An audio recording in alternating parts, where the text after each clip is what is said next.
جو عقیقہ ہوتا ہے، جو بکرے ذبح کرتے ہیں، وہ شادی کے ولیمے میں اس کا گوشت کھلا سکتے ہیں۔ اگر شادی کا دن 7ویں دن پڑ رہا ہے اور آپ ذبح کر رہے ہیں تو بے شک کھلائیے، لیکن اس کو 2 سال کے بعد تاخیر کر کے اور کھلانے کے لیے نیت اچھی رکھے، اللہ تعالیٰ دے گا۔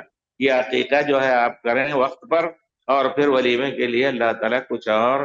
یہ ولیمہ دوسری شادی میں یا اپنے دوسرے لڑکے کی شادی میں کھلائیں گے، کیا ہوگا؟ عقیقہ ہے آپ کے بچہ پیدا ہوا ہے اس کا معنی، اور پھر ولیمہ ہے شاید دوسری شادی میں آپ کھلانا چاہتے ہیں یا دوسری بیوی لانا چاہتے ہیں۔ بہرحال ہماری نصیحت ہے کہ عقیقہ اپنے وقت پر 7ویں دن کر دینا چاہیے پیارے رسول کی سنت کے مطابق۔ اگر کسی مجبوری کی وجہ سے نہیں کر سکا آدمی تو کسی وقت بھی کر لے انشاءاللہ۔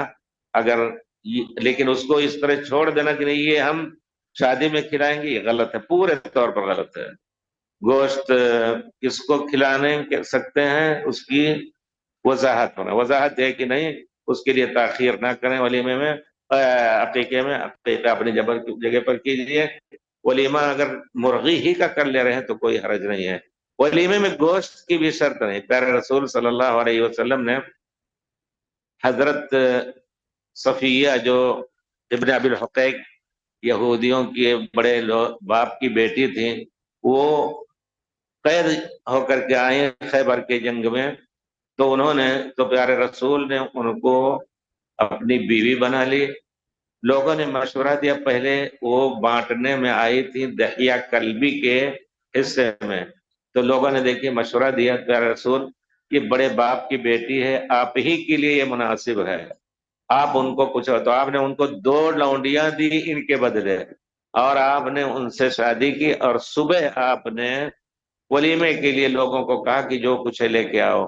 تو کچھ لوگ عقیق، سوکھا ہوا یہ پنیر، اور اسی طرح کھجور اور زبیب اور کچھ چیز، اس میں گوشت نہیں تھا بالکل، اور وہ پیارے رسول کا ولیمہ تھا، چمڑے کا دسترخوان بچھایا گیا نطع اور اس پہ ڈال کر کے۔ تو ولیمے میں ضروری نہیں، لیکن عقیقے میں یہ ضروری ہے، عقیقہ ذبح کیجیے۔ اللہ تعالیٰ توفیق دے۔